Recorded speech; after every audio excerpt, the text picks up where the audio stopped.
Angel ने कभी सोचा भी नहीं था कि ऐसा कुछ होगा। जैसे ही वो इस आदमी को अल्टीमेट पावर देती है, उसका मुक्का बिना किसी रहम के सीधा उसके चेहरे पर लगता है। इससे पहले कि वो भीख मांग सके, उसके विंग्स चीर दिए जाते हैं, क्योंकि उस आदमी को सच पता है ये एंजल जो देखने में इतनी प्योर और होली लगती है, असल में एक मॉन्स्टर है जो सिर्फ कत्ले आम के लिए जीती है। इंसानियत गॉड के लिए बस एक बाड़े में बंद जानवरों की तरह है। वो अर्थ नाम के पिंजरे के अंदर पलते और इवॉल्व होते हैं, पर एक दिन गॉड इन कीड़े मकोड़ों को खाना खिलाने से बोर हो जाता है। इसलिए एपोकैलिप्स गेम शुरू होता है, जिसे इंसानियत को खत्म करने के लिए डिजाइन किया गया है। पर कुछ गड़बड़ हो जाती है। जब बाकी सब एंजल के आगे घुटनों पर गिर जाते हैं, तब वो आदमी जिसे एक पपेट होना चाहिए था, वो गाइड एंजल को ही मार देता है। अभी अभी मैंने डेथ ट्रायल में फर्स्ट प्लेस क्लेम किया है। रिवॉर्ड्स काफी ज्यादा हैं, पर मुझे और चाहिए। मैं एंजल से एक्स्ट्रा रिवॉर्ड्स डिमांड करता हूँ। मेरे मुंह से शब्द निकलते ही उसकी आंखों में खून सवार हो जाता है। वो एक कीड़े की इतनी हिम्मत बर्दाश्त नहीं कर सकती। वो मुझे वही मिटा देने की कोशिश करती है, पर उसके सिस्टम प्रिविलेजेस पहले ही खत्म हो चुके हैं। इसलिए वो इसे खुद हैंडल करने का फैसला करती है, बाकी ट्रैवलर्स की नजरों से दूर। अगर बड़े लोगों को पता चला तो नतीजा बुरा होगा, पर उसे नहीं पता कि ये सब मेरा बिछाया हुआ जाल है। वो मुझे पेड़ों के एक छोटे से झुंड के पास ले जाती है। मेरा ध्यान भटकाने के लिए वो मुड़ती है और एक प्यारी सी स्माइल देती है। फिर एक ब्रूटल पंच उसके चेहरे पर धमाके की तरह लगता है। इस फोर्स से वो जमीन पर जा गिरती है। उसे यकीन नहीं होता, मैं पहले ही उस तक पहुंच रहा हूं। मेरा हाथ उसके विंग्स को जकड़ लेता है। मैं बिना हिचकिचाए उन्हें उखाड़ देता हूं। मेरा गोल सिंपल है, उसे जमीन पर लाना। No wings, no escape. क्योंकि मुझे पता है कि एंजल्स इंसानों को अपने दिल से कितना नीचा समझते हैं, और उसकी किल एबिलिटी दिन में सिर्फ एक बार यूज हो सकती है। इसलिए मैंने जानबूझकर उसे यहाँ बुलाया। एंजल की एक दर्दनाक चीख निकलती है, मुझे छोड़ दो, मैं तुम्हें एक्स्ट्रा पावर दे सकती हूँ। पर इससे पहले कि वो अपनी बात पूरी करे, उसका सर जमीन से टकराता है। मुझे पता है उनकी नफरत कितनी गहरी है। 1000 रिबर्थ्स, 10,000 बार उनकी हिपोक्रेसी को इतने करीब से देखा है, और उनमें से हर एक जिंदगी मैंने एंजल को मारने वाला पहला इंसान बनने में गुजारी, ताकि उस हिडन रिवॉर्ड और अचीवमेंट को क्लेम कर सकूं। बधाई हो, आप गाइड एंजल को मारने वाले पहले ट्रैवलर हैं। Hidden achievement unlocked. God slayer rewards, S rank slaughter rune, angel blood armour. ये वो राज है जिसे ढूंढने में 1000 रिबर्थ्स लग गए। ये खून मेरे हिडन टैलेंट को जगा देगा। डेथ गॉड, जिसके पास भी ये होगा, उसे मौत के असली सोर्स से जुड़ी पावर मिलेगी। जैसे जैसे टैलेंट जागेगा, नई एबिलिटीज अनलॉक होंगी। फर्स्ट स्टेज, डेथ गॉड्स आई, हर जिंदा चीज की फेटल वीकनेस और उनकी मौत का रास्ता दिखाती है। हायर स्टेजेस अभी लॉक्ड हैं, पर मुझे पता है कि डेथ गॉड टैलेंट की फाइनल फॉर्म इतनी पावर रखती है कि स्पेस को भी चीर दे, और मुझे ये साफ पता है अभी इस पर ध्यान देने का वक्त नहीं है। मुझे बाकी ट्रैवलर्स के क्लास अवेकनिंग खत्म करने से पहले अपना टैलेंट अवेकनिंग पूरा करना होगा। तभी सिस्टम बीच में आता है। ट्रायल का राउंड 1 खत्म हो चुका है। हर एक की रूह उनके शरीर में वापस ऐसे आती है जैसे कोई लंबे नाइटमेयर से जागा हो, पर आसपास पड़ी लाशें इस बात का सबूत हैं कि ये सब सच था। 1.88 बिलियन लोग ट्रायल में गए थे, सिर्फ 900 मिलियन ही बचे। कुछ ही मिनट्स में हर स्क्रीन पर खबरें छा जाती हैं। गवर्नमेंट्स पैनिक में कोलैप्स हो रही हैं। सोशल मीडिया चीखों और दुआओं से भर गया है। मेरे पास इन सब के लिए वक्त नहीं है। मैं धीरे से अपनी मुट्ठी बंद करता हूँ। एक अजीब सी पावर मेरे अंदर दौड़ती है। ट्रायल में कमाई गई हर स्टैट, हर स्किल, हर टैलेंट मेरे असली बॉडी में आ चुका है। आम लोगों के लिए ये पावर का झटका उन्हें तोड़ सकता है, पर मुझे पता है कि ये कोई अच्छी खबर नहीं है। जैसे जैसे ट्रैवलर्स स्ट्रांग होंगे, वो इंसानियत से परे कुछ बन जाएंगे। बड़े से बड़े वेपन्स भी उन्हें रोक नहीं पाएंगे। लॉ, ऑर्डर, मोरालिटी, सब कुछ एब्सोल्यूट पावर के आगे ढेर हो जाएगा। मुझे बस हर जिंदा ट्रैवलर का मास्टर बनना है, जब तक मैं गॉड को मारकर इस कर्स्ड साइकिल को खत्म नहीं कर देता। पर अभी कुछ और जरूरी है। मैं भागते हुए घर जाता हूँ। मैं दरवाजा धक्का देकर खोलता हूँ। शिया अभी भी काउच पर सो रही है। उसकी त्योरी चढ़ी हुई है जैसे किसी बुरे सपने में फंसी हो। शिया, उठो। वो अपनी आंखें झपकी लेती है और मुझे देखकर रिलैक्स होती है। काई, मैंने अभी एक बहुत डरावना सपना देखा। इतने सारे लोग चले गए। सब ठीक है, मैं यहाँ हूँ। चलो, हमें इतनी देर गए कहीं जाना है। कहाँ? किसी को ढूंढने।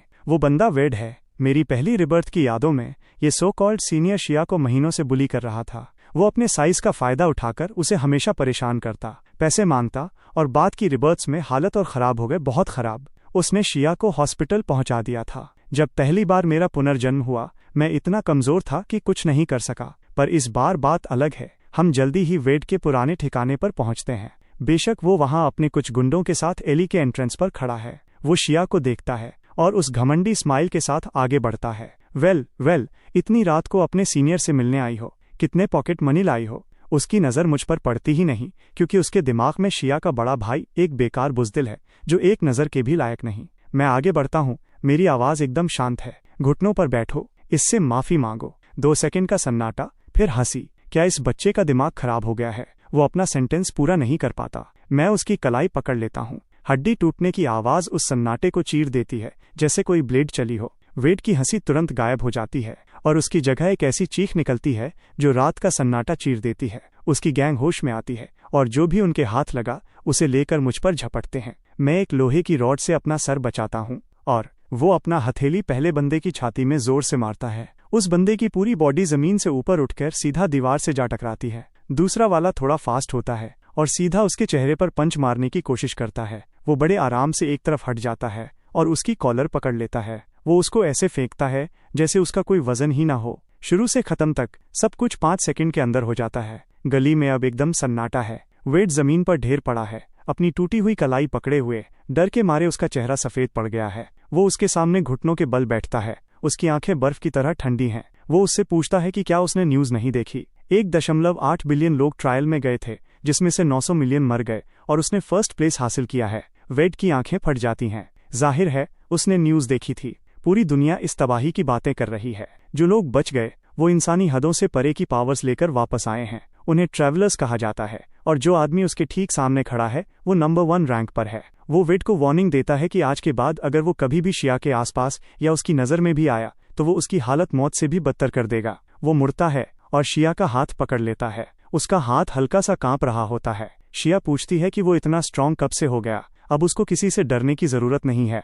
पर घर पहुंचकर वो आराम नहीं करता। वो अपना लैपटॉप खोलता है और असली प्लान शुरू करता है। पिछली रिबर्ट्स की यादें उसको बताती हैं कि ट्रायल शुरू होने के बाद अगले 3 महीनों में ग्लोबल इकोनॉमी पूरी तरह बर्बाद हो जाएगी, पर उससे पहले एक स्टॉक की कीमत सैकड़ों गुना बढ़ने वाली है। स्टेलिन ग्रुप का CEO मार्कस चिन खुद एक ट्रैवलर है। पुरानी जिंदगियों में वो उसका सबसे खास साथी था। उसके पास एक हिडन टैलेंट है, डार्क नाइट, जो बहुत ज्यादा पावरफुल है। अगले कुछ महीनों में वो अपनी ट्रैवलर की पावर यूज करके अपने बिजनेस एम्पायर को बहुत तेजी से बढ़ाएगा और स्टेलिन ग्रुप को एक छोटी सी नई कंपनी से $1 ट्रिलियन की जायंट बना देगा। वो अपनी सारी जमा पूंजी और उन सोने के सिक्कों को जो वो राउंड 1 से लाया था, सब स्टेलिन ग्रुप के स्टॉक में लगा देता है। 2 और आधे दिन बाद स्टॉक की कीमत अचानक बहुत बढ़ जाती है। उसका पैसा आसमान छूने लगता है, पर वो रुकता नहीं है। वो सारा मुनाफा वापस स्टेलिन ग्रुप में इन्वेस्ट कर देता है। पुरानी जिंदगियों की नॉलेज यूज करके वो उनके ऑपरेशंस के अंदर तक पहुंच जाता है और ये साइकिल 3 बार चलाता है। एक हफ्ते के अंदर उसके अकाउंट बैलेंस में इतने जीरो हो जाते हैं कि दिमाग चक्कर खा जाए।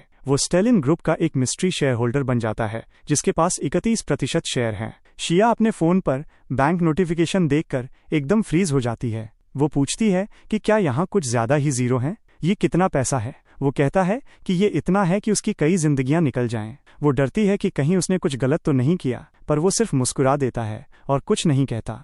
फिर वो उन पैसों से एक टॉप टियर लग्जरी मैंशन खरीदता है जहां 360 डिग्री सिक्योरिटी मॉनिटरिंग और हर वक्त प्राइवेट गार्ड्स रहते हैं। शिया को लगता है कि ये कुछ ज्यादा ही हो गया है, इतने बड़े घर में सिर्फ 2 लोग। वो उसको समझाता है कि घर जितना महंगा होगा सिक्योरिटी उतनी ही अच्छी होगी। हर महीने के पहले दिन एक ट्रैवलर की रूह को ट्रायल में खींच लिया जाता है। उस वक्त उनकी असली बॉडी एकदम बेबस होती है। वही सबसे खतरनाक वक्त होता है। स्टेलर रेल्म के अंदर तुम कितने ही पावरफुल क्यों ना हो, अगर असली दुनिया में तुम्हारा शरीर मर गया तो सब खत्म हो जाएगा। ये सुनकर शिया का चेहरा उतर जाता है। 2 और आधे दिन बाद राउंड 2 शुरू होता है। वो शिया के बाल सहलाता है और कहता है कि चिंता मत करो, जब तक उसकी रूह बाहर रहेगी गार्ड्स उसकी पूरी हिफाजत करेंगे। जब वो दोबारा अपनी आंखें खोलता है तो वो पहले से ही स्टेलर रेल्म में होता है। राउंड 1 की तरह इस बार वो किसी सुनसान मैदान में नहीं है। वो एक पुराने पत्थर के शहर में है जो घने जंगल से घिरा हुआ है। हवा में एक अलग ही खुशबू है, ट्री ऑफ लाइफ की महक जो सिर्फ स्टेलर रेल्म में मिलती है। हर ट्रैवलर को वहां भेजा गया है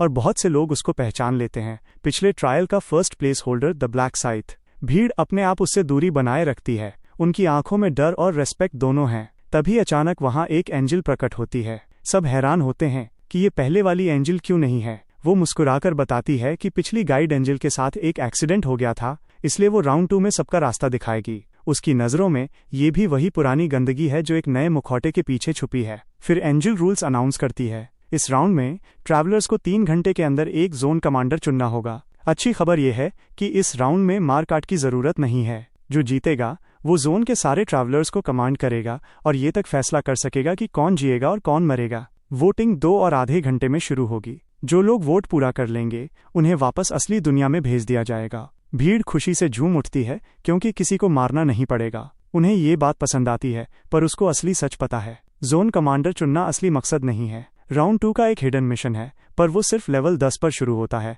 इसलिए वो शहर में नहीं रुकता। वो सीधा जंगल की तरफ निकल जाता है। स्टेलर रेल्म के जंगल अर्थ के जंगल जैसे बिल्कुल नहीं है। पेड़ सैकड़ों मीटर ऊंचे हैं और उनकी वजह से आसमान तक नहीं दिखता। हर टहनी पर चमकती हुई काई लगी है। हवा गर्म और नमी से भरी है। दूर से कहीं भयानक गुर्राने की आवाजें आ रही हैं। ये एक असली दुनिया है, कोई गेम या धोखा नहीं। हर पत्ता, हर कीड़े की आवाज, सब कुछ जिंदा और असली है। उसे जंगल के किनारे एक गोब्लिन मिलता है और वो पलक झपकते ही उसके चिथड़े उड़ा देता है।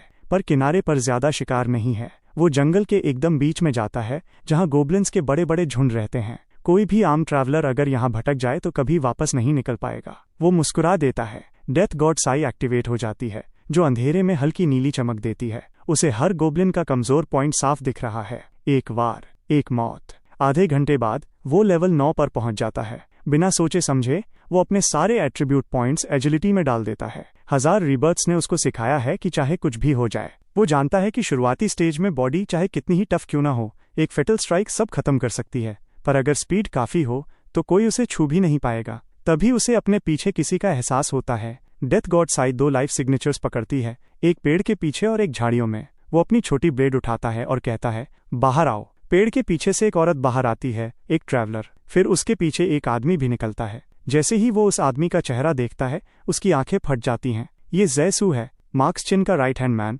और दुनिया के सबसे ताकतवर ट्रैवलर्स में से एक। पिछली जिंदगियों में वो डार्क नाइट ऑर्डर का खास मेंबर था और उन साथियों में से एक था जिन्हें ये रिक्रूट करना चाहता है। और वो औरत एक सेलिब्रिटी है जिसका स्टेज नाम यान यूना है, जिसके पास समनर टैलेंट है और जो आगे चलकर इस जोन की 3rd रैंक फाइटर बनने वाली थी। पर पुरानी यादों के हिसाब से उसकी इनसे इतनी जल्दी मुलाकात नहीं होनी चाहिए थी। यूना घबराहट में अपने हाथ जोड़ती है और ढेरों सवालों के बीच कहती है, हमने आपको राउंड 1 में फर्स्ट आते देखा था, हम आपके साथ टीम बनाना चाहते हैं। वो उन्हें मना कर देता है। वो कहता है कि अभी उसे टीम की जरूरत नहीं है, सबसे जरूरी ये है कि वो जल्दी लेवल अप करे। जैसे ही वो मुड़ता है, वो देखता है कि यूना के पैर जवाब दे रहे हैं और वो गिरने ही वाली होती है। जैन उसे संभाल लेता है। दोनों एक दूसरे को देखते हैं, अंदर तक हिले हुए। वो प्रेजेंस ऐसी थी कि कोई भी यूं ही शौक से फर्स्ट प्लेस नहीं लाता। वो रुकता नहीं और जंगल के और अंदर चला जाता है। कुछ और गोब्लिन्स का सफाया करने के बाद उसके शोर से वेयरवुल्व्स का एक पूरा झुंड वहां आ जाता है। ये सिल्वर ग्रे रंग के जानवर गोब्लिन से कहीं ज्यादा बड़े हैं।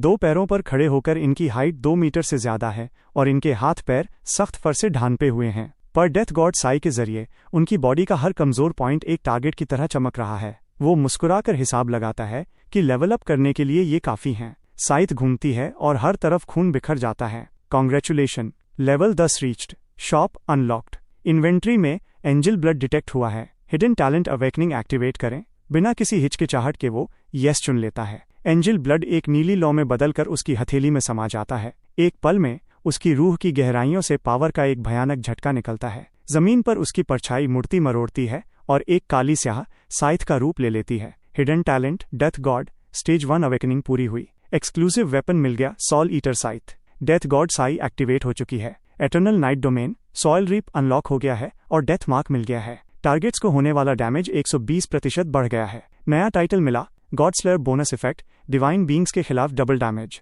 वो शॉप खोलता है और 20,000 गोल्ड खर्च करके एक ट्रैकिंग स्किल लेता है और उसे उस बंदे पर लॉक कर देता है जिससे वो बहुत पुरानी नफरत करता है, हेक्टर मिंग। हैरानी की बात यह है कि वो उससे ज्यादा दूर नहीं है। सही है, पर इससे पहले कि वो उसके पीछे जाए, जंगल के बीच से शोर सुनाई देता है। मॉन्स्टर्स नहीं, इंसानों की आवाजें।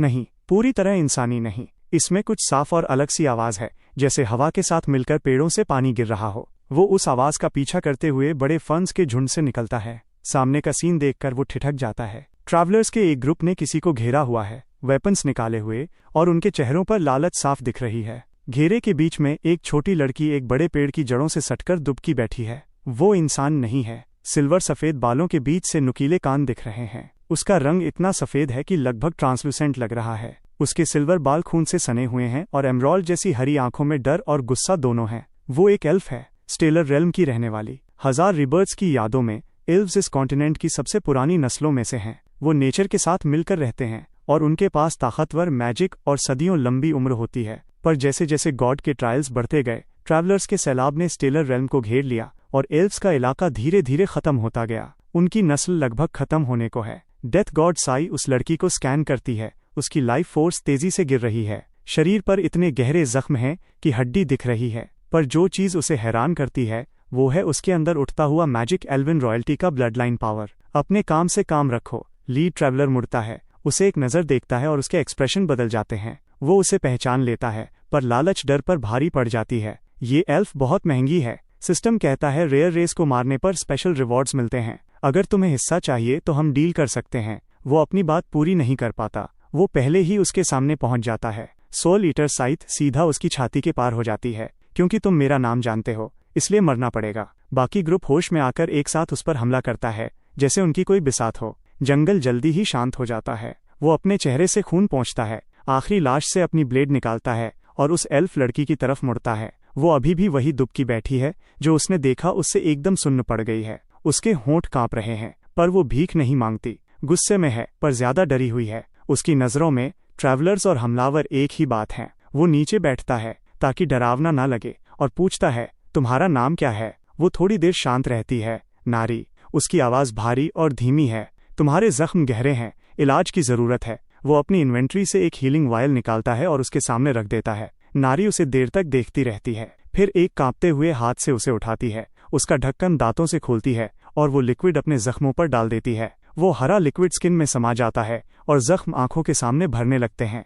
तुम्हारे लोग कहाँ हैं? उसका शरीर सख्त हो जाता है। मर गए। बस 2 शब्द, जैसे उन्हें बोलने में उसका सब कुछ लुट गया हो। पिछले ट्रायल में मेरे पिता घर की हिफाजत करते हुए मरे गए। मेरी माँ 3 दिन पहले। वो उसकी तरफ एक नज़र देखती है, थोड़ा हिचकिचाती है और फिर कहती है हमलावर, जेड फॉरेस्ट का पूरा क्लैन खत्म हो चुका है, बस मैं ही अकेली बची हूँ। एल्फ नस्ल अब मिटने की कगार पर है। हीरो को याद आता है कि पिछली हर एक जिंदगी में राउंड 2 के दौरान उसे कभी कोई एल्फ सर्वाइवर नहीं मिला था, जिसका मतलब है कि असली टाइमलाइन में नारी शायद अब तक मर चुकी होती। ये हीरो ही था जिसने उन ट्रैवलर्स को भगाकर उसकी किस्मत बदल दी। पर पता नहीं क्यों उसे इतनी खामोश जिद के साथ अपने होंठ दबाते हुए देखकर हीरो के अंदर कुछ हलचल होती है। 1000 रिबर्थ्स में उसने इतनी मौत और बेबसी देखी है जितनी कोई सोच भी नहीं सकता। उसका दिल कब का लोहे जैसा सख्त हो चुका था। पर इस वक्त इस एल्फ लड़की को देखकर, जिसने अपना सब कुछ खो दिया है, उसे अपनी पुरानी हालत याद आ जाती है। वो पूछता है क्या तुम्हें आसपास किसी और एल्फ सेटलमेंट का पता है? नारी अपना सिरनामे हिला देती है। जेड फॉरेस्ट आखिरी ठिकाना था। पूरे स्टेलर रेल्म में अब एल्फ्स का कोई घर नहीं बचा। वो एक पल के लिए शांत हो जाता है, फिर खड़ा होता है। मेरे साथ चलो। वो ऊपर देखती है, उसकी एमराल्ड आंखों में उलझन भरी है। मैं शुक्रगुजार हूं कि तुमने मेरी मदद की, पर मैं किसी ट्रैवलर के पीछे नहीं जाऊंगी। तुम्हारे जैसे लोगों ने मेरा घर उजाड़ा, मेरे अपनों को मारा। हीरो उसे बीच में ही टोक देता है। मैं यहाँ इस दुनिया को तबाह करने नहीं आया हूँ। उसका गला एकदम सपाट है, पर आवाज में इतना वजन है कि बहस की कोई गुंजाइश नहीं बचती। मैं यहाँ गॉड्स को खत्म करने आया हूँ। नारी की आंखें फट जाती हैं। एल्वेन लेजेंड्स में गॉड्स पहुंच से बाहर हैं। उन्होंने ही स्टेलर रेल्म बनाया, उन्होंने ही ये ट्रायल्स शुरू किए। किसी एल्फ, इंसान या किसी और रेस ने आज तक ऐसी बात करने की हिम्मत नहीं की थी। पर नारी जानती है कि ये वही गॉड्स हैं जो इस दुनिया की हर जिंदा चीज को भेड़ बकरियों की तरह समझते हैं, जैसे उनका वजूद सिर्फ ट्रैवलर्स के हाथों मरने के लिए हो। और फिर भी उसके सामने खड़ा ये ट्रैवलर गॉड्स को मारने की बात ऐसे कर रहा है जैसे ये दुनिया की सबसे आम बात हो। तुम पागल हो शायद। वो उस पर एक नजर डालता है, पर क्या तुम्हारे पास इससे बेहतर कोई रास्ता है? नारी खामोश हो जाती है, फिर धीरे धीरे दर्द के साथ वो अपने पैरों पर खड़ी होती है और उसके पीछे लड़खड़ाते हुए चलने लगती है। मेरा नाम नार एल्विन है, जेड फॉरेस्ट की आखिरी प्रिंसेस। उसकी आवाज में एक ठंडी जिद है। मैं तुम्हारा पीछा नहीं कर रही हूँ, बस मेरे पास जाने के लिए कोई और जगह नहीं है। हीरो पीछे मुड़कर नहीं देखता, पर उसके होंठ का एक कोना हल्का सा ऊपर उठ जाता है। शायद ये रिबर्थ वही है जहां वो आखिरकार गॉड को मारने का रास्ता ढूंढ लेगा। जैसे ही वो दोनों जंगल से गुजरते हैं, हीरो अपनी लेवलिंग की स्पीड को एक पल के लिए भी कम नहीं करता। नारी की रिकवरी उसकी उम्मीद से कहीं ज्यादा तेज है। रॉयल एल्विन ब्लडलाइन उसे ऐसी हीलिंग पावर देती है जो किसी भी इंसान से कहीं ज्यादा बेहतर है। आधे घंटे के अंदर ही वो अपने पैरों पर चलने लगती है। जो चीज उसे और भी हैरान करती है वो है नारी की लड़ने की काबिलियत। जब झाड़ियों से गोब्लिन्स का एक झुंड निकलता है, नारी फितरती तौर पर अपना हाथ उठाती है और जमीन से एक चमकती हुई हरी बेल निकलती है जो 2 गोब्लिन्स को हवा में ही जकड़ लेती है। नेचर की ताकत, एल्व्स का पैदाइशी मैजिक। उसके जख्मों की वजह से वो स्पेल सिर्फ 3 सेकंड में खत्म हो जाता है,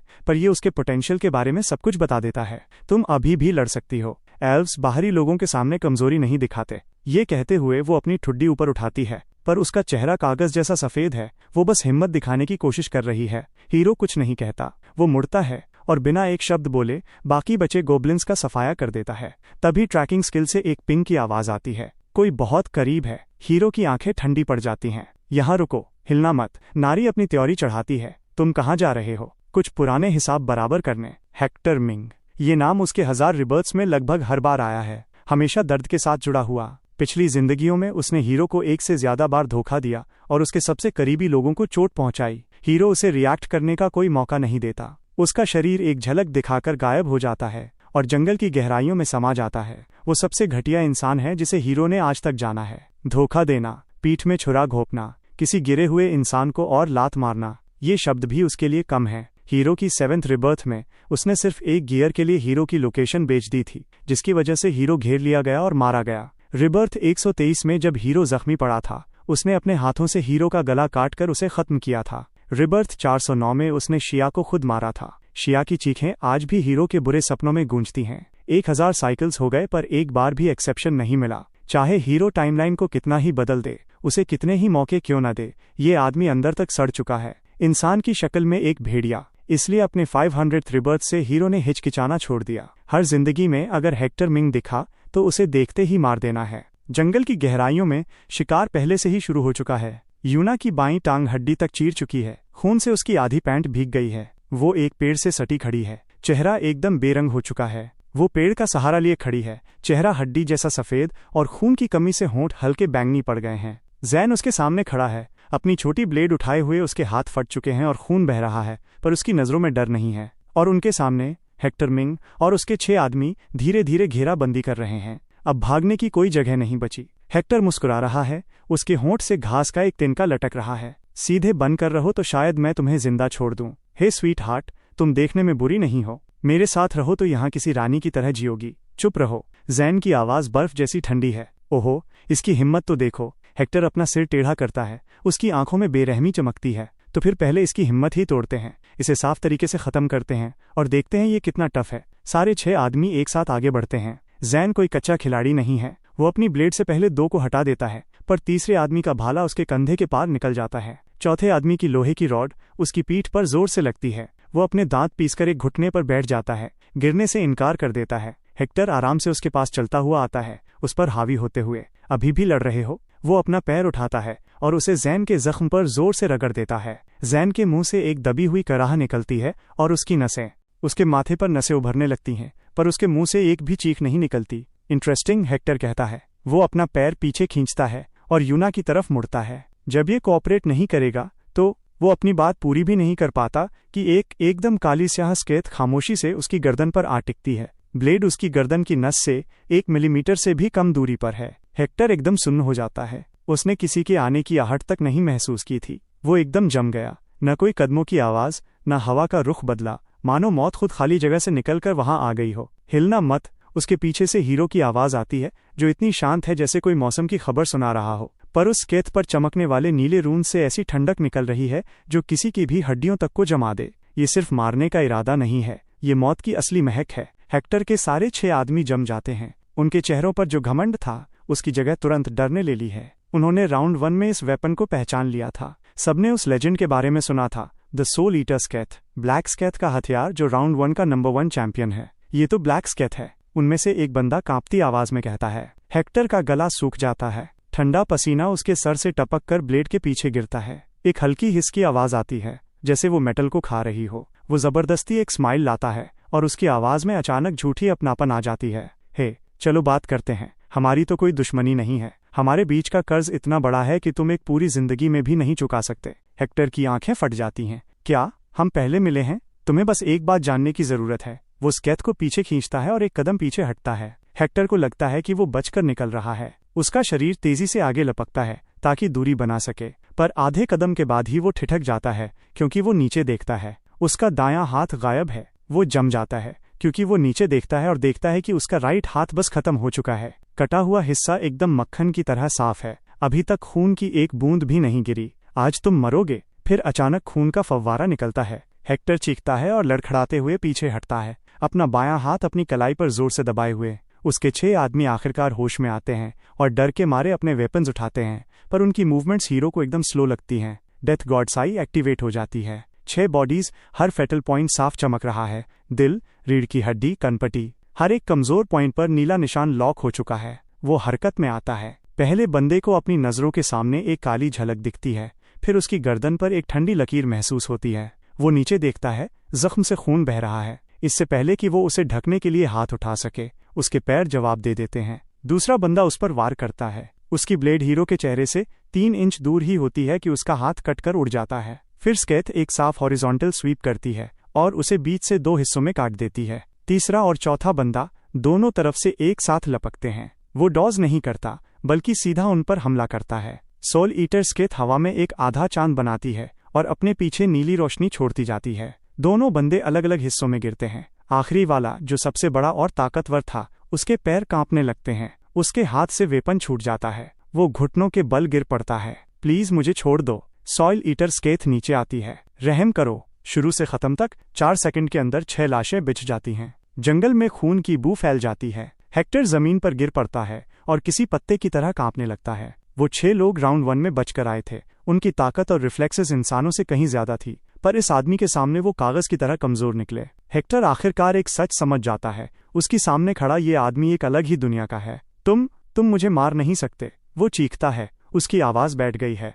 सारा घमंड और मजाक गायब हो चुका है, बस खुला डर और बचने की तड़प बची है। अगर पॉपुलेशन कम होगी तो मिशन पूरा करने का कोटा भी कम हो जाएगा। मुझे मारने से तुम्हें कुछ नहीं मिलेगा। वो धीरे से उसकी तरफ बढ़ता है। हीरो के हर एक कदम पर हेक्टर एक कदम पीछे घिसटता है। उसकी पीठ एक पेड़ से जा लगती है। अब कहीं जाने की जगह नहीं है। प्लीज। उसकी आवाज किसी चूहे की तरह फट जाती है जिसका गला पकड़ा गया हो। मैं तुम्हारे लिए काम कर सकता हूँ। मेरे पास जानकारी है। मैं सब के बारे में सब कुछ जानता हूँ। मैं कर सकता हूँ। तुम कर सकते हो क्या? वो उसके सामने रुकता है और नीचे देखता है। डेथ गॉड्स आई हेक्टर की जिंदगी का धागा हवा में दिए की तरह फड़फड़ा रहा है, एकदम कमजोर, जो कभी भी बुझ सकता है। तुम मेरी लोकेशन 7th लाइफ में बेच सकते हो। तुम मेरा गला 123 रेड लाइफ में काट सकते हो या 409 में। वो नीचे बैठता है। स्केथ की नोक हेक्टर की ठोड़ी के नीचे है। मेरी बहन को मेरे सामने ही मार सकते हो। हेक्टर की आंखें फट जाती हैं। उसे कुछ समझ नहीं आ रहा कि हीरो किस बारे में बात कर रहा है, पर हीरो की आंखों में जो नफरत है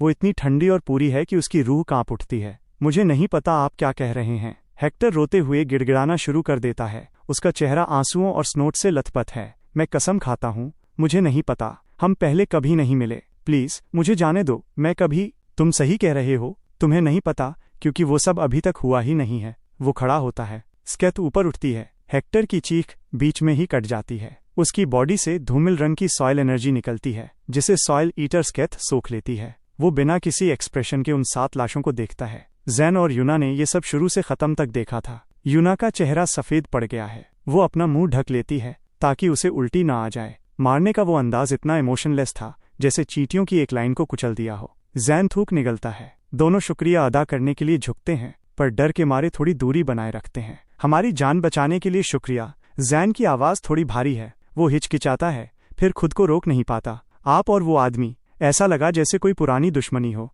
हीरो बस हाँ कहता है, बिना किसी और सफाई के। जैन इतना समझदार है कि वो बात को आगे नहीं खींचता। उनसे अलग होने के बाद हीरो वापस वो वही पहुंचता है जहां उसने सब छोड़ा था। नारी अभी भी वही एक पेड़ से टिककर उसका इंतजार कर रही है। जैसे ही वो हीरो को देखती है, उसकी एमराल्ड आंखें हल्की सी चमकती हैं। फिर उसकी नज़र हीरो के कपड़ों, उसके हाथों और चेहरे पर जमे गहरे लाल खून के निशानों पर जाती है। तुम पूरे खून से सने हुए हो, वो कहती है। मेरा नहीं है। मुझे पता है ये तुम्हारा नहीं है। वो रुकती है। उसकी हरी आंखें एकदम शांत हैं। साथ कुछ सेकंड्स का सन्नाटा रहता है। वो इसी के लायक थे। वो पास ही एक बड़े फर्न के पत्ते को उठाती है, उसे पास के झरने में भिगोती है और हीरो के पास आती है। अपना सर नीचे करो। क्यों?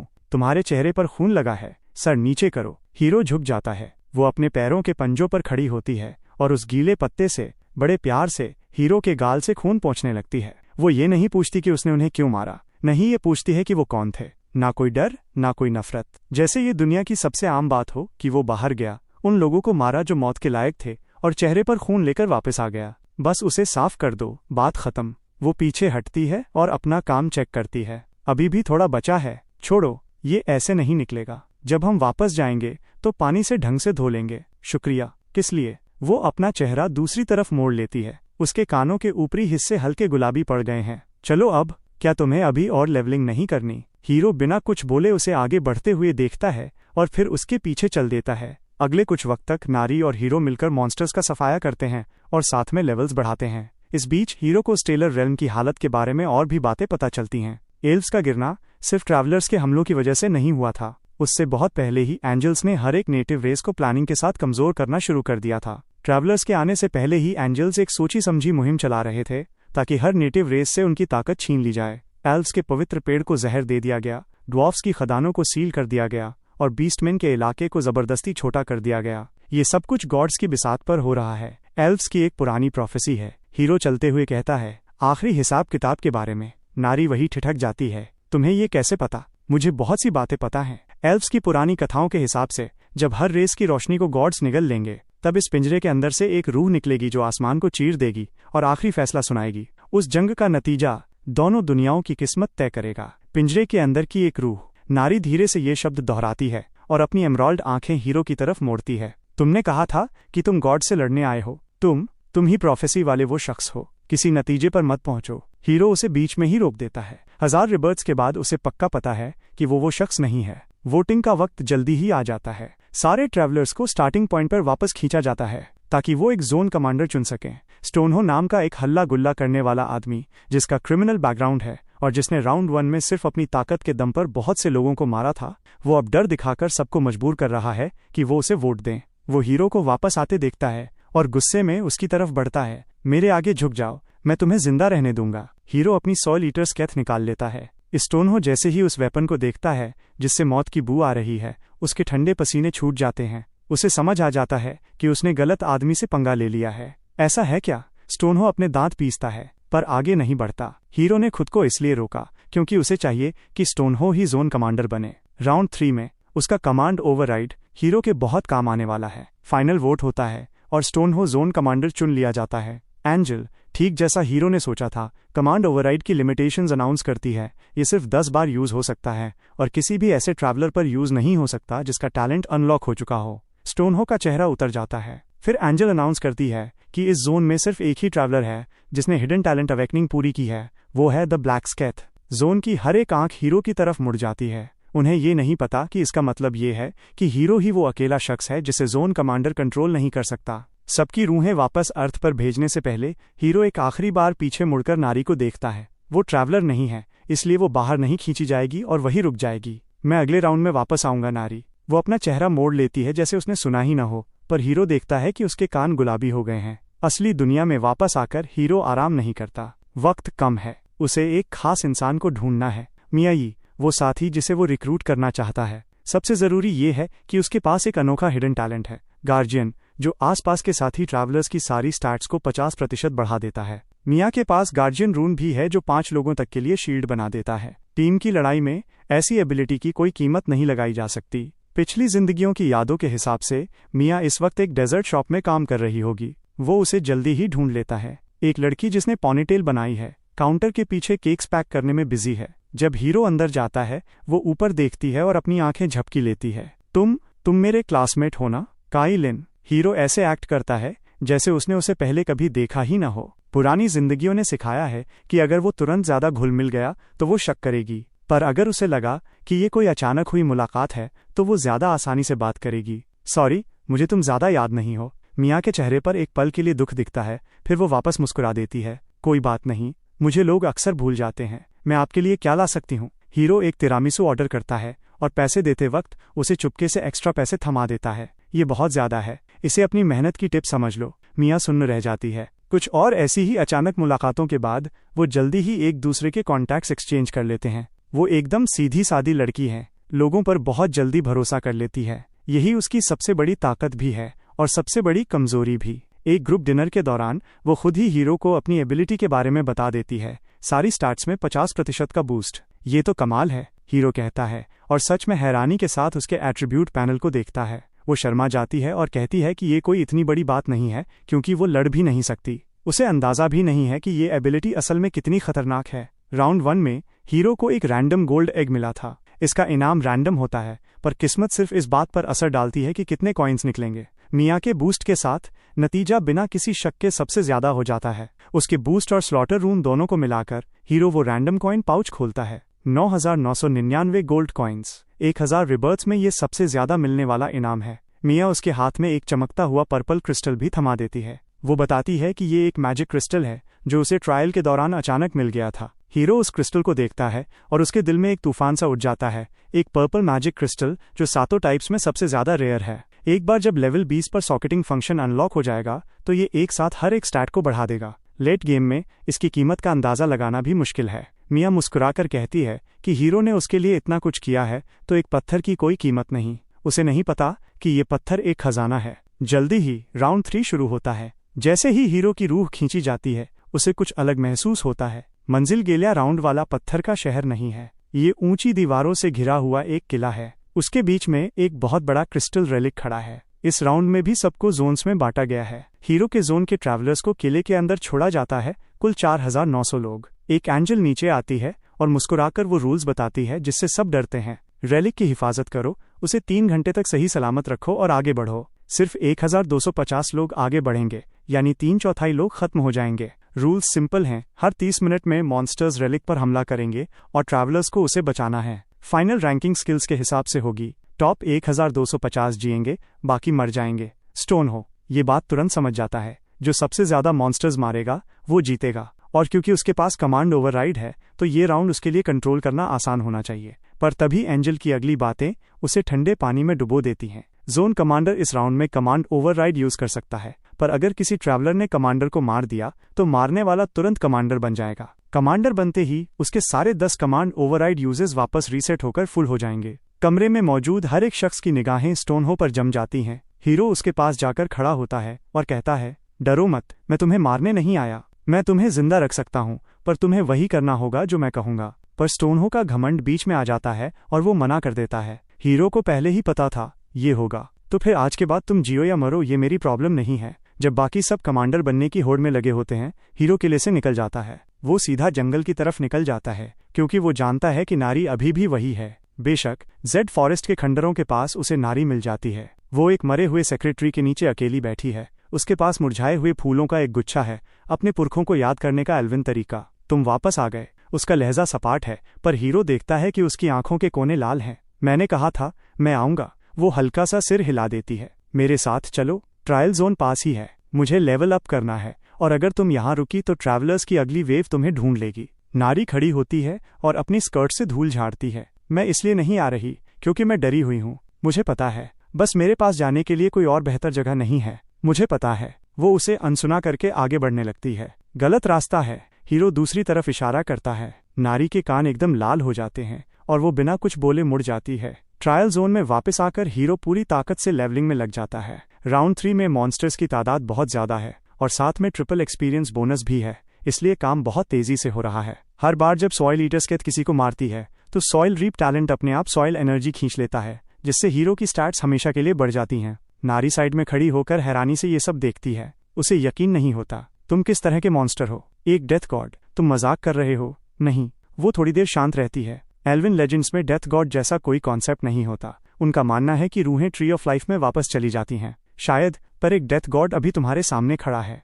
नारी मुड़ जाती है और एल्विन लैंग्वेज में धीरे से कुछ बड़बड़ाती है जो हीरो को समझ नहीं आता। जब तक तीसरी वेव खत्म होती है, हीरो लेवल 20 पर पहुंच जाता है। सिस्टम सॉकेटिंग फंक्शन अनलॉक कर देता है। हीरो तुरंत वो पर्पल मैजिक क्रिस्टल जो मिया ने दिया था उसे सोल ईटर स्केथ में लगा देता है। ब्लेड पर एक हल्का बैंगनी पैटर्न बन जाता है और सारी स्टैट्स एक साथ बढ़ जाती हैं। साथ ही डेथ गॉड टैलेंट का सेकंड स्टेज अनलॉक हो जाता है। इटर्नल नाइट डोमेन पूरी तरह खुल जाता है। नया स्किल मिलता है, नाइट ऑफ डेथ, जो 1 किलोमीटर के घेरे को हमेशा के लिए अंधेरे में बदल देता है। उस अंधेरे में डेथ गॉड की अटैक पावर डबल और स्पीड 50% बढ़ जाती है, जबकि दूसरों की नज़र एकदम कमजोर हो जाती है। डेथ गॉड रून भी मिलता है जो दिन में अटैक पावर 100% बढ़ाता है और रात में स्पीड और 50% बढ़ा देता है। पलक झपकते ही हीरो के चारों तरफ 1 किलोमीटर तक रोशनी का हर जरिया खत्म हो जाता है। आसमान एकदम काला हो जाता है, बस उसकी आंखें हल्की नीली रोशनी के साथ चमक रही हैं। गोब्लिन्स की चौथी वेव अंदर आती है और अंधेरे में समा जाती है। इटर्नल नाइट डोमेन के अंदर वो अंधों की तरह इधर उधर लड़खड़ाते हैं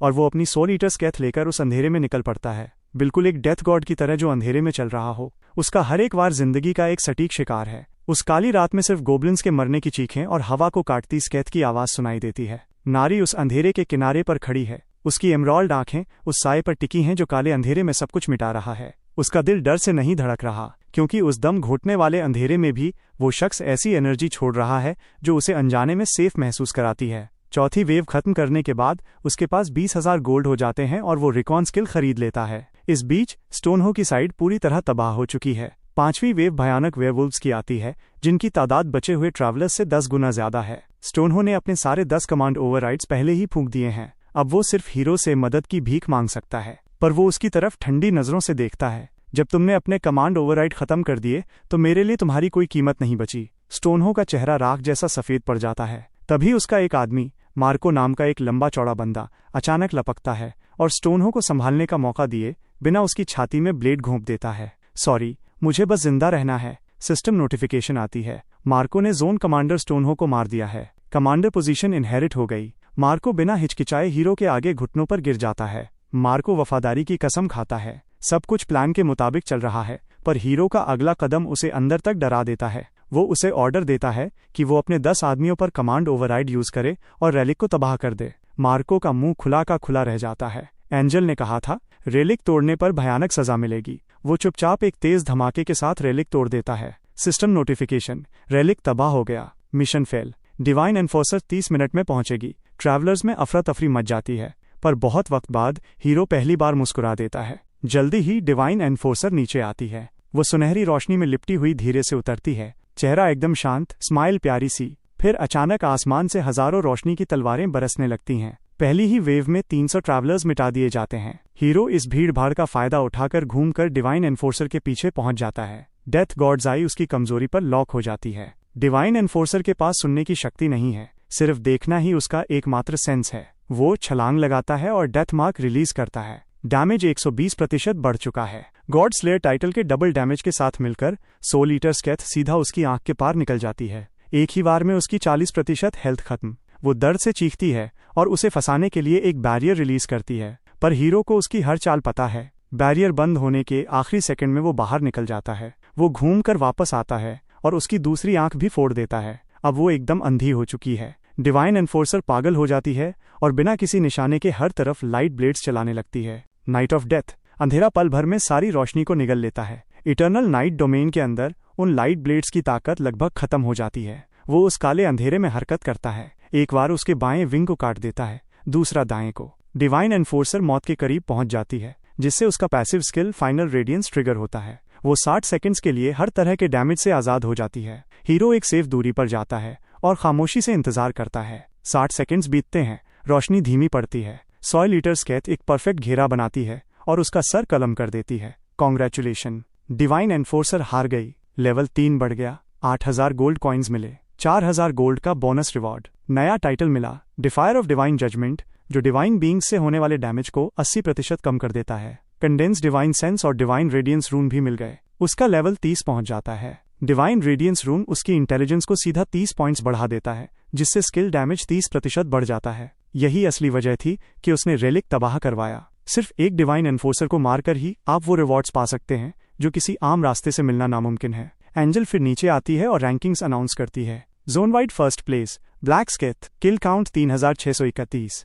मौजूद हर ट्रैवलर सुन रह जाता है। जब एंजल एलिमिनेशन लिस्ट पढ़ती है तो हजारों ट्रैवलर्स जो पीछे रह गए थे वो आग में जलकर राख बन जाते हैं। यूना इतना कांप रही है कि मुश्किल से खड़ी हो पा रही है। जैन उसका हाथ जोर से पकड़ लेता है और नारी दूर पेड़ों की परछाई में खामोश खड़ी देख रही है। उसकी एमराल्ड आंखों में आग का दरिया दिख रहा है। चेहरे के भाव समझना मुश्किल है। ये ट्रैवलर्स की दुनिया है, बेरहम और ठंडी। ताकतवर कमजोर को खा जाता है, पर वो आदमी जो खुद को डेथ गॉड कहता है, हजारों के सामने खड़ा होकर कहता है, क्या तुम बस खड़े रहकर अपने ही लोगों का कत्लेआम देखोगे? नारी का दिल धड़क उठता है। वो अचानक सोचती है, शायद एल्विन लेजेंड की वो प्रोफेसी सिर्फ एक कहानी नहीं है। असली दुनिया में वापस आकर हीरो अपने प्लान का अगला फेज शुरू करता है। सबसे पहले एक खतरे को खत्म करना है, सेवियर जांग। उसने ट्रायल के दौरान फ्लैश रून हासिल किया था। पिछली जिंदगियों में उसने उस रून के ब्लाइंडिंग इफेक्ट का इस्तेमाल करके असली दुनिया में अनगिनत जुर्म किए थे, पर वो उसे असल में इतना खतरनाक क्यों बनाता है? उसे आगे चलकर माइंड रून मिल जाता है, एक ऐसा रून जो किसी के भी दिमाग की बातें पढ़ सकता है। एक बार वो उसके हाथ लग गया तो उसे रोकना लगभग नामुमकिन हो जाएगा। पिछली जिंदगियों में उसने जेवियर ने शिया को किडनैप कर लिया था और उसे एक मोहरे की तरह इस्तेमाल करके मुझसे सारी जानकारी निकलवाई थी। उस लड़ाई में मैंने अपनी एक आंख खो दी थी, इसलिए हर पुनर्जन्म में मैं सबसे पहले उसे ढूंढता हूं ताकि उससे पहले मैं वो माइंड रून हासिल कर सकूं। इस बार भी कुछ अलग नहीं है। वो एक मास्क पहनता है और एक पुरानी सुनसान वेयरहाउस की तरफ निकल जाता है। टूटी हुई खिड़कियों से चांदनी अंदर आ रही है और फर्श पर बिखरी हुई है। जेवियर जोंग पहले से ही वहां मौजूद है, उस छुपी हुई माइंड रूम को ढूंढ रहा है। गॉड्स ने कुछ खास आइटम्स असली दुनिया में भी छुपाए हैं और सिर्फ गिने चुने लोगों को ही पता है कि कहाँ देखना है। जब वो दरवाजे पर एक मास्क्ड आदमी को देखता है तो उसके चेहरे के भाव बदल जाते हैं। तुम कौन हो? यहाँ कुछ उधार लेने आया हूँ। क्या उधार? वो 100 लीटर स्केथ ऊपर उठाता है। उसका ब्लेड चांदनी में हल्का नीला चमक रहा है जो एकदम ठंडा लग रहा है। तुम्हारी जिंदगी। जेवियर तुरंत फ्लैश रून एक्टिवेट करता है। उसके शरीर से एक एकदम सफेद चमकती रोशनी निकलती है, पर अगले ही second night of death, eternal night domain के अंदर अंधेरा रोशनी की हर एक किरण को निगल लेता है। वहां रोशनी जैसी कोई चीज नहीं बचती। वो रून छीन लेता है। माइंड रून अभी अभी एक्टिवेट हुई है। माइंड रून किसी भी टारगेट के दिल की गहरी बातें पढ़ सकती है। इसके साथ मार्कस चिन के साथ होने वाली मीटिंग एकदम परफेक्ट जाएगी। शनिवार को एक 5 स्टार होटल में मीटिंग होती है जो मार्कस चिन की छुपी हुई एसेट्स में से एक है। 1000 रीबर्थ्स ने उसे वो राज दिए हैं जो ज्यादातर लोगों को कभी पता ही नहीं चलेंगे, पर आज वो एक ऐसे भोले भाले बच्चे का रोल प्ले करता है जिसे कुछ नहीं पता। जेसू सबसे पहले पहुंचता है। वो उसे हीरो को देखते ही जम जाता है। एक कॉलेज स्टूडेंट जो मुश्किल से 20 साल का है, ये कैसे 280 बिलियन के इन्वेस्टमेंट्स के पीछे का मेन शेयर होल्डर हो सकता है? शक की हर एक लहर को माइंड रून पकड़ लेती है। मार्कस चिन थोड़ा लेट आता है, एक नए अंदाज में, सिल्वर सूट और ब्लैक कफलिंग्स। उसके वजूद से अमीरी और एक ठंडी दूरी झलक रही है। देर से आना उसका एक सोचा समझा मूव था ताकि वो अपनी पावर दिखा सके। वो हीरो उससे एक बहुत ही मासूम स्माइल के साथ हाथ मिलाता है। मार्कस किसी राजा महाराजाओं जैसी दावत का ऑर्डर देता है। हीरो अपना नाटक जारी रखता है। एक ऐसा बच्चा जो पहली बार ये दुनिया देख रहा हो, वो ऐसे खाता है जैसे उसने कई दिनों से खाना न देखा हो। मार्कस उसे देखता है और फैसला कर लेता है कि ये किसी बड़े खानदान का वारिस नहीं है। इतनी कम उम्र और इतनी कामयाबी, क्या किसी ने तुम्हारा साथ दिया है? मैं अभी 20 का हुआ हूँ। ये उम्र इतनी भी कम नहीं है। मैंने जो भी पैसा कमाया है अपनी मेहनत से कमाया है। तुम 20 के हो। अगर तुमने पैदा होने वाले दिन से भी कमाना शुरू किया होता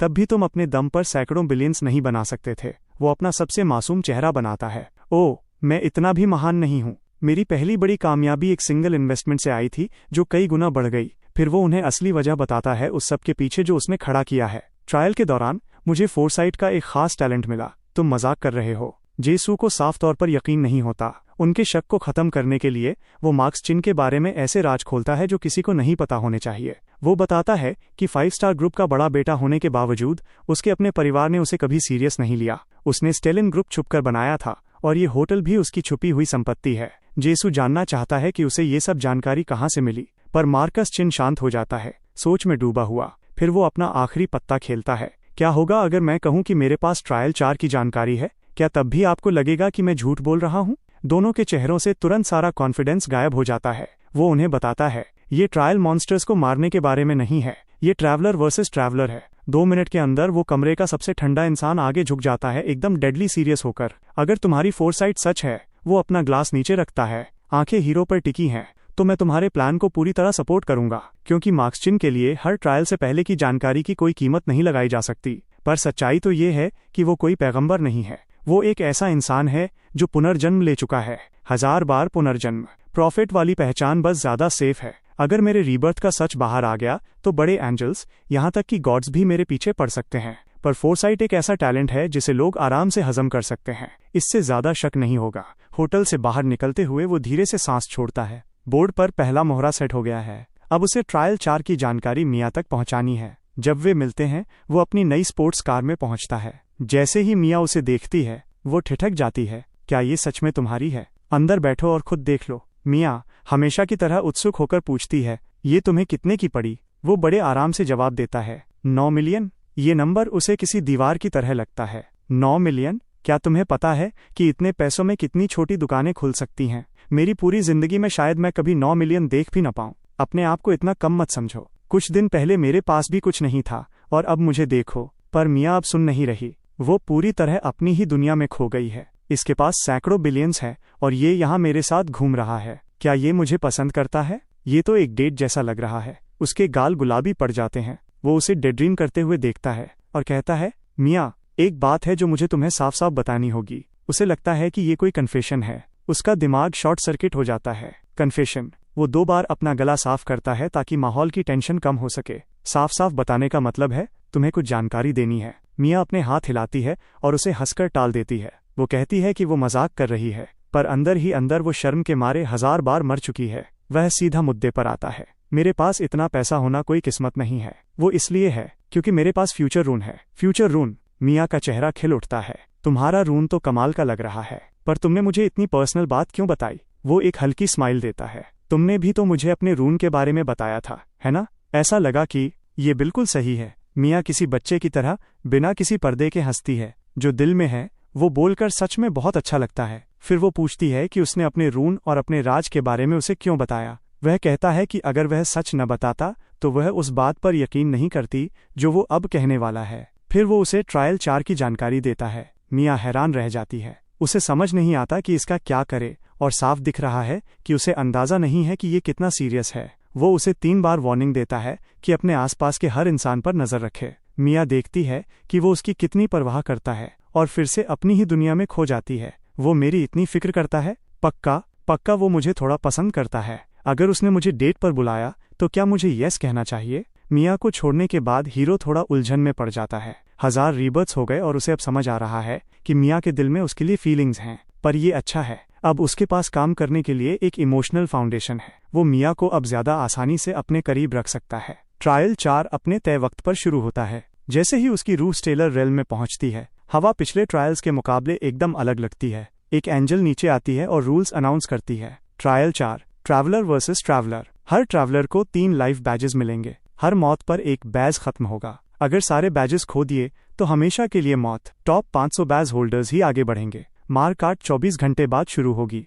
उससे पहले की गई मौत काउंट नहीं होगी। ये ट्रायल उतना ही बेरहम है जितना पहले कभी कोई नहीं था। अब तुम्हारा दुश्मन कोई मॉन्स्टर नहीं है जिसके बारे में तुम पहले से गेस कर सको, बल्कि कोई ऐसा इंसान है जो तुम्हारी तरह ही दिमाग वाला और खतरनाक है। एंजल की आवाज धीमी होती है और पूरा एरिना टेंशन से भर जाता है। उसका पहला मूव भीड़ से निकलना। वो जेड फॉरेस्ट की तरफ भागता है। बेशक उस मरे हुए सेक्रेट ट्री के नीचे उसे नारी मिल जाती है, पर इस बार वो अकेली नहीं है। 7-8 छोटी छोटी निशानियां नारी को घेरे हुए हैं। एल्विन लड़कियां उसके पीछे दुबकी बैठी हैं और हीरो को वैसी ही बड़ी एमराल्ड आंखों से देख रही हैं जैसी नारी की हैं।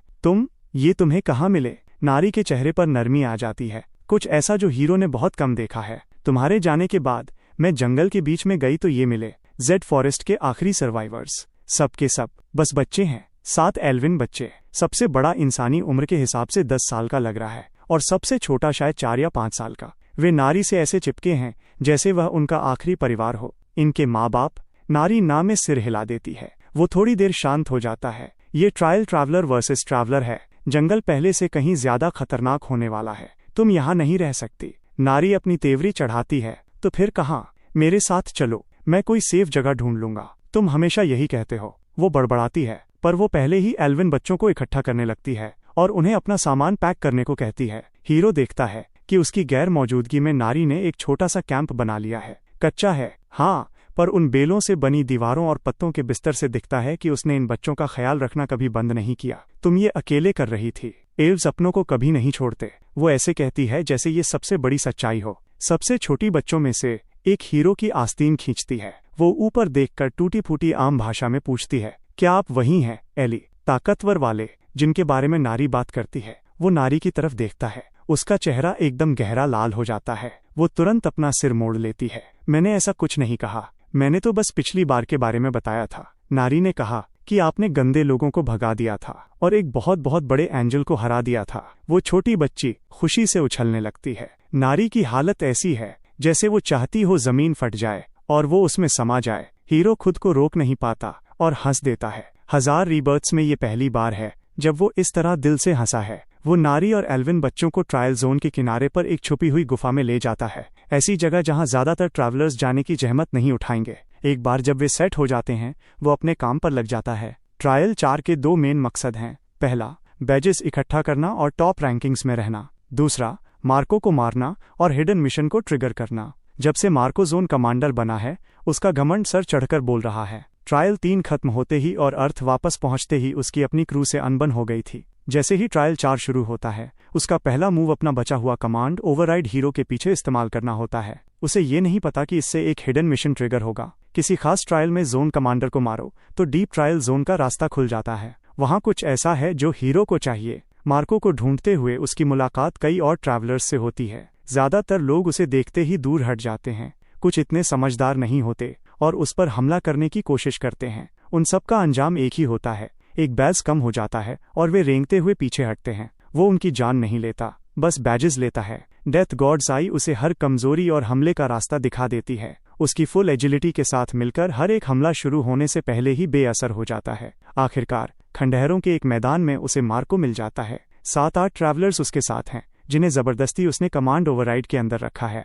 चलो चलो देखो कौन आया है। मार्को उसे देखता है और एक बहुत ही घटिया सी स्माइल देता है। सही टाइम पर आए हो। असल में कुछ पागल लोग हैं जिनसे निपटना जरूरी है। सॉइल ईटर स्केथ पहले से ही उसकी गर्दन पर है। मार्को की स्माइल मर जाती है। तुम्हारा काम खत्म। ब्लेड नीचे आती है। कॉन्ग्रेचुलेशन, आपने मौजूदा जोन कमांडर को खत्म कर दिया है और एक हिडन मिशन ट्रिगर किया है। एबिस गेटअप खुल चुका है। मार्को के 3 बैजेस और जोन कमांडर की अथॉरिटी तुरंत हीरो के पास आ जाती है। वो अथॉरिटी जो उसे नहीं चाहिए। रूल्स के मुताबिक वो उसे मना कर सकता है और वो ऐसा ही करता है क्योंकि वो जानता है कि आगे के ट्रायल्स में जोन कमांडर के रोल पर भारी जुर्माने लगते हैं। ये एक ऐसा टाइटल है जो ताकतवर लगता है पर आपकी मौत का कारण बनता है। जहां मार्को मरा था वही एबिस गेट खुलता है। जमीन में एक काला भंवर फटकर निकलता है जिससे ऐसी महक आ रही है जैसे कुछ बहुत गलत हो। वो अंदर कूद जाता है। दूसरा सिरा एक बहुत बड़े गहरे लाल रंग के स्पेस में खुलता है जो डीप ट्रायल जोन। यहाँ मॉन्स्टर्स रेगुलर ट्रायल जोन से कहीं ज्यादा ताकतवर हैं, पर मिलने वाले इनाम भी बहुत बड़े हैं। यहाँ वो चीज मिल जाती है जिसके लिए वो आया था, शैडो रून। ये रून यूजर को साय में पूरी तरह गायब कर देता है, यहाँ तक कि एंजल्स की नज़र भी उसे नहीं ढूंढ सकती। आगे चलकर जब उसका सामना बड़े एंजल्स से होगा तब ये रून उसके लिए बहुत ज़रूरी साबित होगा। डीप ट्रायल जोन से निकलते ही ट्रायल 4 लगभग खत्म होने को होता है। जब वो गुफा में वापस आता है तो देखता है कि नारी एल्विन बच्चों को घास की अंगूठियां बनाना सिखा रही हैं। गुफा के दरवाजे से चांदनी अंदर आ रही है और नारी के सिल्वर बालों पर चमक रही है। पूरा सीन किसी पेंटिंग की तरह शांत है। तुम वापस आ गए। वो ये पहले भी कई बार कह चुकी है, पर इस बार उसकी आवाज में थोड़ी ज्यादा अपनापन है। मैं वापस आ गया। सबसे छोटी एल्विन बच्ची का नाम लिटिल ये है। अब वो उससे नहीं डरती। वो भाग कर आती है और एक टेढ़ी मेढ़ी घास की अंगूठी उसके हाथ में थमा देती है। ये तुम्हारे लिए है, नारी कहती है। इसे पहनने से बुरे सपने नहीं आते। वो उसे नीचे देखता है। कुछ सेकंड्स का सन्नाटा रहता है। शुक्रिया। नारी साइड से देख रही है। उसके होंठ का एक कोना हल्का सा ऊपर उठा है। उस रात जब सारे एल्विन बच्चे सो जाते हैं, वो और नारी गुफा के मुंह पर बैठते हैं। स्टेलर रेल्म का आसमान देखने लायक है। तारे नीले और हरे रंग में चमक रहे हैं। अर्थ के आसमान जैसा बिल्कुल नहीं है। दूर ट्री ऑफ लाइफ हल्का सा चमक रहा है और हवा में फूलों की महक है। शुक्रिया, नारी अचानक कहती है। किस लिए? इन्हें न मारने के लिए शुक्रिया। ज्यादातर ट्रैवलर्स जो एल्विन बच्चों को पाते हैं या तो उन्हें लूट के लिए मार देते हैं या गुलाम बना लेते हैं। तुम पहले हो जिसने मदद की। मैं कोई अच्छा इंसान नहीं हूँ, मुझे पता है। वो अपने घुटनों को पकड़कर बैठती है और अपनी ठुड्डी उन पर टिकाती है। तुमने बहुत से लोगों को मारा है, मैंने देखा है, पर तुमने कभी किसी बेकसूर को नहीं मारा। इतना काफी है। एक लंबा सन्नाटा छा जाता है। तुम्हारे लोगों का भविष्य कैसा दिखता है? मुझे नहीं पता। उसकी आवाज धीमी हो जाती है। एल्स का कोई भविष्य नहीं है। सेक्रेटरी मर चुका है। हमारी जमीन छीन ली गई है। हर एक जवान योद्धा खत्म हो गया। बस ये कुछ बच्चे और मैं बचे हैं। एक भविष्य है। तुम्हें कैसे पता? क्या तुम्हारी फोरसाइट फिर से शुरू हो गई? फोरसाइट नहीं, एक वादा है। वो उसकी आंखों में देखता है। नारी एकदम सुन्न रह जाती है। उन एमराल्ड आंखों में पूरा आसमान और हीरो का अक्स दिख रहा है। जब ये सब खत्म हो जाएगा मैं एल्व्स के लिए एक नया घर ढूंढ निकालूंगा। वो अपना मुंह खोलती है, फिर बंद कर लेती है। वो मुड़ जाती है और तुरंत अपनी आंख का कोना पहुंचती है। एल्व्स बाहरी लोगों के सामने नहीं रोते, मुझे पता है, इसलिए तुम रो नहीं रही हो। हाँ, मैं नहीं रो रही। ट्रायल 4 खत्म होता है और उसकी रूह वापस खींची जाती है। अर्थ पर वापस आकर वो हर तरफ एक साथ काम शुरू कर देता है। मार्क्स चिन्ह ये देखकर कि ट्रायल 4 की इंटेल कितनी सही निकली, अब हीरो की फोरसाइट पर पूरा भरोसा करता है। वो पहले आगे बढ़ता है और स्टैलिन ग्रुप के लिए एक पूरा नया प्लान रखता है। तुम सही कह रहे थे। फोन पर उसकी आवाज भारी सुनाई देती है। टेक का रास्ता अब बंद है। ट्रैवलर इकोनॉमी बढ़ रही है। गियर्स, दवाइयाँ, जानकारी, आने वाले वक्त की असली करेंसी यही है। और इतना ही नहीं, वो सोफा पर पीछे टिक कर बैठता है। 6 महीने के अंदर दुनिया भर की सरकारें लॉ के जरिए ट्रैवलर्स को कंट्रोल करना शुरू करेंगी, पर कानून कभी ताकत का मुकाबला नहीं कर पाएगा। उन कानूनों के आने से पहले तुम्हें एक ऐसा बिजनेस खड़ा करना होगा जो पूरे ट्रैवलर इकोसिस्टम को कवर करे। कुछ सेकंड्स का सन्नाटा रहता है। तुम्हारी फोरसाइट कहाँ तक जाती है? काफी दूर तक। कॉल खत्म होता है। शिया अंदर आती है, हाथ में गर्म दूध का कप लिए। तुम्हारा लेवल क्या है? इस बच्ची को आजकल बहुत जलन हो रही है। शायद उसकी रूममेट के बॉयफ्रेंड का लेवल 11 हो गया है और उसकी क्लास अवेकनिंग भी हो गई है। वो रोज स्कूल में इसका दिखावा करता है। वो एक लेवल उसके बॉयफ्रेंड से ऊपर है। वो बिना ऊपर देखे जवाब देता है। वो लोगों को अपना असली लेवल नहीं बता सकता। वो एक लेवल 30 ट्रैवलर है। अगर गलत लोगों को पता चला तो शिया टारगेट बन सकती है। फिर भी शिया एकदम चमक रही है। तुम कमाल हो, मैं कल स्कूल जाकर सबको दिखाऊंगी। वो एक मुंह बनाती है और अपने कमरे में भाग जाती है। वो अपना सिर हिलाता है और वापस काम पर लग जाता है। इन्वेस्टमेंट की साइड देखें तो स्टेलिन ग्रुप का स्टॉक ठीक उम्मीद के मुताबिक ऊपर जा रहा है। उसकी यादों के हिसाब से 3 महीने में ये देश की सबसे बड़ी ट्रैवलर इकोनॉमी कंपनी बन जाएगी। पर ये तो सिर्फ ऊपरी खेल है। छुप कर वो कुछ और ही कर रहा है। आसपास के इलाकों में सुनसान और खाली जमीन खरीद रहा है, एकदम खामोशी से, ताकि किसी को पता न चले। पुरानी यादें बताती हैं कि 6 महीने में अर्थ और स्टेलर रेल्म के बीच एक दरार खुलेगी। दूसरी दुनिया के क्रिएचर्स वहां से निकल कर आएंगे और वो रिफ्ट ठीक वही खुलेगी जहां वो जमीन खरीद रहा है। जब ऐसा होगा ये जमीन ट्रैवलर्स के लिए शिकार करने की सबसे बड़ी जगह बन जाएगी और इसकी कीमत 10,000 गुना बढ़ जाएगी। सबसे जरूरी बात, अगर तुम शिकार की जगह कंट्रोल करते हो तो तुम ये कंट्रोल करते हो कि हर ट्रैवलर को रिसोर्सेज कैसे मिलेंगे। असली ताकत यही है। हर महीने के ट्रायल्स के बीच का वक्त तेजी से गुजरता है। उसकी जिंदगी कई रास्तों पर एक साथ चल रही है। पहला, असली दुनिया की स्ट्रैटेजी, मार्क्स चिन के साथ काम करना, जमीन इकट्ठा करना और हर दिन बेकाबू होती दुनिया को संभालना। दूसरा, अगले ट्रायल की तैयारी, गियर्स अपग्रेड करना, नए स्किल्स खरीदना और मिया के साथ मिलकर ट्रेनिंग करना। और तीसरा, हर ट्रायल खत्म होने से पहले वो गुफा में जाता है नारी और बच्चों को देखने। जैसे जैसे ट्रायल्स आगे बढ़ते हैं वो स्टेलर रेल्म में ज्यादा वक्त बिताने लगता है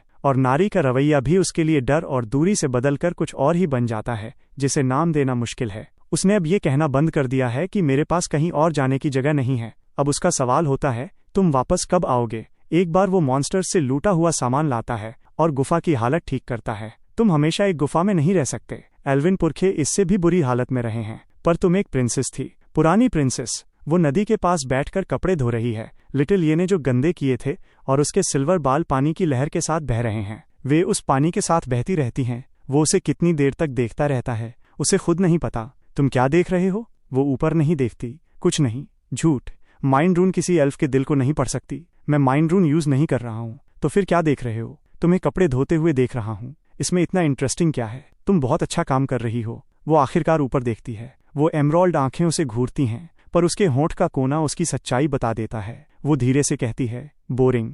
बस यही वो एहसास है, एक ऐसी शांति और गर्माहट जो उसने 1000 रीबर्थ्स में एक बार भी महसूस नहीं की थी। जैसे उन खतरनाक और कभी न खत्म होने वाले ट्रायल्स के बीच अचानक कोई रोशनी दिख गई हो। ट्रायल 5 और 6 के दौरान उसका लेवल 50 तक पहुंच जाता है। डेथ गॉड का तीसरा स्टेज अनलॉक हो जाता है, सोल रीप फुल फॉर्म। वो जिस भी जिंदा चीज को मारता है उसकी सोल एनर्जी पूरी तरह सोख ली जाती है। एक बार जब वो जमा की गई एनर्जी एक हद को पार कर लेगी तो चौथा स्टेज खुल जाएगा। साथ ही साथ उसकी टीम बड़ी होती जा रही है। मार्क्स चिन अब उसका ऑफिशियल साथी है। उसका डार्क नाइट टैलेंट अवेकनिंग के दूसरे स्टेज पर पहुंच गया है। उसके इटर्नल नाइट डोमेन और हीरो की ताकत मिलकर उन दोनों को लगभग नामुमकिन बना देती है। जेसू और यूना भी टीम ज्वाइन कर लेते हैं। ट्रायल 5 के दौरान यूना का समनर टैलेंट और आगे बढ़ता है। अब वो बड़े और ताकतवर गार्डियंस बुला सकती है। मिया का गार्डियन टैलेंट पूरी टीम को ऐसे बफ्स और शील्ड्स देता है जो हर ग्रुप फाइट में फैसलाकुन साबित होते हैं। इस बीच स्टेलर रेल्म में नारी अब सिर्फ वो एल्विन प्रिंसेस नहीं रही जिसे उसने बचाया था। एक के बाद एक ट्रायल्स के साथ उसकी ताकत हैरत अंगेज स्पीड से बढ़ी है। एल्व्स की रॉयल ब्लड लाइन अब जाग रही है। वो 100 मीटर के घेरे में हर एक पौधे और कुदरती एलिमेंट को कंट्रोल कर सकती है। सबसे जरूरी बात यह है कि स्टेलर रेल्म के बारे में उसकी जानकारी किसी भी ट्रैवलर से कहीं ज्यादा है। पुराने खंडहर, छुपाए हुए खजाने, फॉरबिडन जोन्स, ऐसे राज जो सिर्फ वहां के रहने वालों को पता होते हैं। ये चीजें उन्हें हर ट्रायल में एक बढ़त देती हैं। वो उसे स्टेलर रेल्म के बाकी लोगों से भी मिलवाती है। ड्वार्फन मास्टर, एक गुस्से वाला लाल दाढ़ी वाला ड्वार्फ जो किसी ट्रैवलर को देखते ही अपना हथौड़ा उठा लेता है। पर जब उसे पता चलता है कि हीरो एल्व्स की मदद कर रहा है तो वो ना चाहते हुए भी उसके साथ सौदा करने को तैयार हो जाता है। उसके बनाए वेपन्स और आर्मर सिस्टम स्टोर के सामान को पीछे छोड़ देते हैं। फिर है एक जवान बीस्ट ट्राइब वॉरियर रेजबू जो सिल्वर वुल्फ क्लैन का दूसरा बेटा है। एक ट्रैवलर रेड में उसने अपना एक हाथ खो दिया था, पर वो पहले से भी ज्यादा खतरनाक होकर बाहर आया। वो ट्रैवलर से नफरत करता है पर नारी की बहुत इज्जत करता है क्योंकि एक सदी पहले एल्व्स ने सिल्वर वुल्फ क्लैन की जान बचाई थी। फिर वहाँ एक रहस्यमयी हाफ एल्फ एल्केमिस्ट है, वेस्पर। उसका असली नाम कोई नहीं जानता। वो ब्लैक मार्केट में रेयर पोशंस बेचती है। स्टेलर रेल्म के ये लोग धीरे धीरे एक नेटवर्क बना रहे हैं, एक ऐसी ताकत जो हीरो के गिर्द घूमती है और 2 दुनियाओं में खामोशी से शक्ल ले रही है। पर सब कुछ इतना आसान नहीं चल रहा। ट्रायल 7 की शुरुआत से पहले उसे एक परेशान करने वाली खबर मिलती है। अपने इंटेलिजेंस नेटवर्क के जरिए मार्क्स चिन ने अर्थ पर एक छुपी हुई ऑर्गेनाइजेशन का पता लगाया है। इसका हर मेंबर एक हाई लेवल ट्रैवलर है। वे खुद को द चोजन कहते हैं, चोजन लोगों का प्रचार है कि ट्रैवलर्स गॉड्स के चुने हुए लोग हैं और आम लोगों को ट्रैवलर्स के आगे झुककर रहना चाहिए। ये आइडिया ट्रैवलर्स की कम्युनिटी में बहुत तेजी से फैल रहा है। ज्यादा से ज्यादा ट्रैवलर्स कानून को अपने हाथ में ले रहे हैं और अपनी ताकत का इस्तेमाल आम लोगों को सताने के लिए कर रहे हैं। इससे भी डरावनी बात यह है कि शायद एंजल्स पीछे से इस चोजन ऑर्गेनाइजेशन की डोरें हिला रहे हैं। अगर एंजल्स इस ऑर्गेनाइजेशन को सपोर्ट कर रहे हैं, मार्क्स चिन की आवाज़ फ़ोन पर भारी और ठंडी सुनाई देती है, तो इसका मतलब है कि गॉड्स सिर्फ ट्रायल्स के जरिए इंसानियत को ख़त्म नहीं करना चाहते, वे बचे हुए लोगों को अंदर से तोड़ना चाहते हैं। वे बिल्कुल ऐसे ही काम करते हैं। तुम्हें ये पता है, मैंने ये देखा है। मार्कस खामोश हो जाता है। उसने बहुत पहले ही उसकी फोरसाइट पर सवाल उठाना बंद कर दिया था। तो फिर हम क्या करें? जड़ों को बढ़ने से पहले ही काट दो। इसलिए मैं वो ज़मीन खरीद रहा हूँ। रिसोर्सेज पर कब्जा कर लो और तुम हर ट्रैवलर ऑर्गेनाइजेशन का गला दबाकर उन्हें रोक सकते हो। ट्रायल खत्म होने के बाद वो एक ऐसा फैसला लेता है जिसकी उम्मीद किसी ने नहीं की थी। वह नारी को अर्थ पर ला रहा है। डेथ गॉड का तीसरा स्टेज पूरी तरह जाग चुका है। सॉइल रीप से जमा की गई एनर्जी अब किसी गहरी चीज तक पहुंच गई है। दुनियाओं के बीच की दीवार। 1000 रीबर्थ्स में आज तक कोई भी स्टेलर रेल्म के नेटिव को अर्थ पर नहीं ला पाया। ये बैरियर गॉड्स ने बनाया था। थ्योरी के हिसाब से इसे पार नहीं किया जा सकता। पर डेथ गॉड टैलेंट असल में है क्या? मौत पर कब्जा। और बैरियर की फितरत भी एक तरह का खात्मा ही है। वो दुनियाओं के बीच के हर कनेक्शन को खत्म कर देता है। अगर डेथ गॉड खत्मों का मास्टर है तो वो उस दरवाजे को चीर कर खोल सकता है। उस रात गुफा के बाहर खाली मैदान में वो सोल ईटर स्केथ को अपने सर के ऊपर उठाता है। सूखी हुई सॉइल एनर्जी की हर एक बूंद ब्लेड में भर जाती है। वो गहरे नीले रंग की आग का एक गोला बन जाती है। नारी पास ही खड़ी है, सबसे छोटे बच्चे को पकड़े हुए। उसकी एमराल्ड आंखों में वो आग दिख रही है। तुम सच में ये कर रहे हो? उसकी आवाज हल्की सी कांपती है। बैरियर को चीरने से गॉड्स को खबर हो सकती है। उन्हें आने दो। वो पूरी ताकत से सोल ईटर स्केथ को नीचे मारता है। ब्लेड हवा में चलती है, पर अचानक स्पेस फट जाता है। हवा में एक काली दरार खुल जाती है। दूसरी तरफ से शहर की लाइट्स धुंधली सी दिखाई देती हैं। Death god talent stage 4 awakened. Special tier. आपने 2 दुनियाओं के बीच दरवाजा खोलने की काबिलियत हासिल कर ली है। वार्निंग, ये काम एक हाई रैंक एंजल की नज़र में आ गया है। मुझे परवाह नहीं है। चलो। वो अपना हाथ आगे बढ़ाता है। नारी पहले उसे देखती है, फिर अपने पीछे बच्चों को, फिर वो अपना हाथ उसके हाथ में रख देती है। मैं इसलिए नहीं आ रही क्योंकि मैं डरी हुई हूँ, मुझे पता है। मैं इसलिए आ रही हूँ क्योंकि वो अपनी बात पूरी नहीं करती, पर उसकी पकड़ मजबूत है। वे दोनों एक साथ उस दरार के पार कदम रखते हैं। अर्थ पर नारी का पहला रिएक्शन वैसा बिल्कुल नहीं था।